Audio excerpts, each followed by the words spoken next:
पढ़ने जा रहे हैं क्लास 9th का फर्स्ट चैप्टर नंबर सिस्टम। तो सबसे पहले इसमें हम कुछ बेसिक डेफिनेशंस देख लेते हैं। तो इसमें पहले आता है नेचुरल नंबर। वैसे तो नेचुरल नंबर सब लोग जानता है, 1 2 3 4 5 6 इन सबको नेचुरल नंबर बोलते हैं। लेकिन अगर कोई डेफिनेशन की बात करें तो उसके लिए है कि counting number are called natural number. ठीक है, अब अगर कोई पूछता है कि काउंटिंग नंबर क्या है, तो ये तो नहीं बोल सकते कि counting number are called natural numbers. इसके लिए दूसरा डेफिनेशन यूज़ करेंगे। तो काउंटिंग नंबर का डेफिनेशन आता है कि कोई भी नंबर जिसको हम डेली लाइफ में किसी चीज़ को काउंट करने के लिए यूज़ करते हैं उसी को काउंटिंग नंबर बोलते हैं। जैसे 1 हो गया, 2 हो गया, इसको काउंटिंग करने के लिए यूज़ करते हैं। तो यही इसका डेफिनेशन है, any number you can use for counting things it's called counting number. अब बात आती है कि हम लोग नेचुरल नंबर के सेट को डिनोट कैसे करते हैं। तो नेचुरल नंबर के सेट को हम लोग कैपिटल N से डिनोट करते हैं। ठीक है, अब उसको सेट फॉर्म में हम लोग इस तरीके से लिखते हैं। अब यहाँ पे तो हम लोग देख सकते हैं कि जो स्मॉलेस्ट नेचुरल नंबर है वो 1 है, लेकिन अगर कोई पूछे कि लार्जेस्ट नेचुरल नंबर क्या है तो वो हम लोग नहीं बता सकते हैं, क्योंकि जो नेचुरल नंबर का सेट है वो इनफाइनाइट है, ये फाइनाइट सेट नहीं है, इसलिए इसका हम लोग लार्जेस्ट नंबर नहीं बता सकते हैं।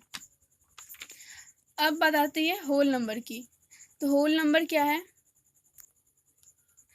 तो होल नंबर जो है वो कलेक्शन ऑफ सारे नेचुरल नंबर का प्लस 0 का, मीन्स होल नंबर सारे नेचुरल नंबर को कंटेन करता है, प्लस एक्स्ट्रा उसमें 0 भी इंक्लूड होता है।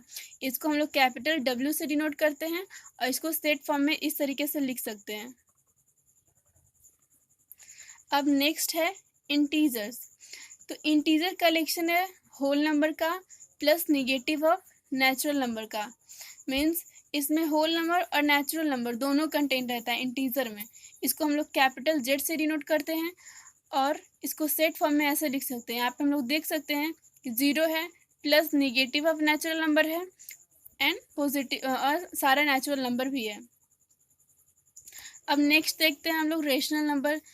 तो वो सारा नंबर जो P/Q के फॉर्म में होता है उसको रेशनल नंबर बोलते हैं, लेकिन यहाँ पे एक कंडीशन है कि P और Q दोनों इंटीजर होना चाहिए। जैसे अभी हम लोग पहले पढ़े कि इंटीजर क्या होता है। तो इंटीजर होता है कलेक्शन ऑफ होल नंबर और नेचुरल नंबर का, और Q 0 के इक्वल नहीं होता है, तो इसको हम लोग रेशनल नंबर बोलेंगे और इसको कैपिटल Q से डिनोट करेंगे। यहाँ पे इस सेट के तरीके से हम लोग इस तरीके से बता सकते हैं कि रेशनल नंबर डिफाइन कर सकते हैं इस तरीके से, Q is set of P/Q such that P and Q are integers and Q is not equal to 0। अब यहाँ पे कुछ एग्जाम्पल्स हैं, 1/4, 3/2, 11/56, ये सारा रेशनल नंबर है। तो यहाँ पे देख सकते हैं कि 1 और 4 दोनों इंटीजर है, और यहाँ पे 4 0 तो नहीं है ना, इसीलिए रेशनल नंबर है। ये सारा डेफिनेशन है। यहाँ पे सारा होल नंबर आता है, ये होल नंबर भी रेशनल नंबर में आता है। इधर निगेटिव ऑफ नेचुरल नंबर है, ये भी रेशनल नंबर में आता है। तो यहाँ पे हम कह सकते हैं कि रेशनल नंबर सारे इंटीजर्स को, नेचुरल नंबर को एंड होल नंबर को, इन सारे को कंटेन करता है। अब नेक्स्ट टॉपिक है representation of integers on number line. अब किसी इंटीजर को हम नंबर लाइन पे कैसे रिप्रेजेंट करेंगे, तो इसके लिए सबसे पहले एक लाइन ड्रॉ करते हैं जो कि इनलेसली दोनों साइड से एक्सटेंड कर रहा है। अब कोई पॉइंट O ले लेंगे जो कि 0 इंटीजर को डिनोट करता है, और O 0 के लेफ्ट साइड भी और राइट साइड भी 1 यूनिट डिस्टेंस मार्क कर लेते हैं, और सबको यहाँ पे 1 2 3 4 से डिनोट करते हैं। तो अगर हम 1 यूनिट राइट की तरफ मूव करते हैं तो ये पॉइंट इंटीजर 1 को डिनोट करता है। अगर 2 यूनिट राइट की तरफ मूव करते हैं तो ये पॉइंट 2 इंटीजर को डिनोट करता है। और सिमिलरली अगर 1 यूनिट लेफ्ट साइड मूव करते हैं तो वो -1 को डिनोट करता है। अगर 2 यूनिट लेफ्ट साइड मूव करते हैं तो वो -2 को डिनोट करता है। और इसी तरह से हम किसी भी इंटीजर को नंबर लाइन पर रिप्रेजेंट कर सकते हैं, और कोई भी इंटीजर होता है उसका यूनिक रिप्रेजेंटेशन होता है नंबर लाइन पे। अब मेरा नेक्स्ट टॉपिक है इक्विवेलेंस रेशनल नंबर।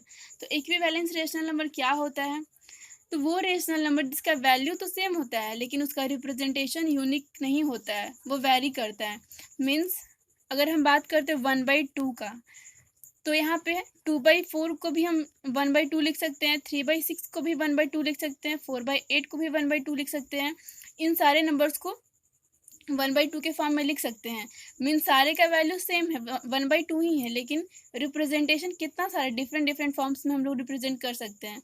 तो इन सब को हम इक्विवेलेंस रेशनल नंबर बोलेंगे। मीन्स ये सारा 1/2 के इक्विवेलेंट है और ये सारा खुद का भी एक दूसरे का इक्विवेलेंट है। अब नेक्स्ट आता है simplest form of rational number. तो कोई भी रेशनल नंबर सिंपलेस्ट फॉर्म में कब होता है, वो जानने के लिए सबसे पहले उन दोनों का हम HCF निकालते हैं। अगर दोनों का HCF P और Q का HCF अगर 1 आता है तो वो सिंपलेस्ट फॉर्म में होगा। जैसे कि अगर डेफिनेशन, प्रॉपर डेफिनेशन की बात करें तो a rational number P by Q is said to be in simplest form if P and Q have no common factor other than 1। Means P और Q दोनों का कॉमन फैक्टर सिर्फ 1 होना चाहिए और 1 के अलावा और कोई भी दूसरा नहीं होना चाहिए, तब हम उसको बोलेंगे कि वो सिंपलेस्ट फॉर्म में है। या सेकेंड डेफिनेशन है इसका कि a rational number P by Q is said to be in simplest form if HCF of P and Q is 1। Means अगर P और Q का HCF निकालते हैं तो वो 1 आए, तब हम बोलेंगे कि वो रेशनल नंबर सिंपलेस्ट फॉर्म में है। यहाँ पे हम लोग एग्जाम्पल में देखते हैं दैट 2/4, 3/6, 12/24 इन सारे का सिंपलेस्ट फॉर्म 1/2 है।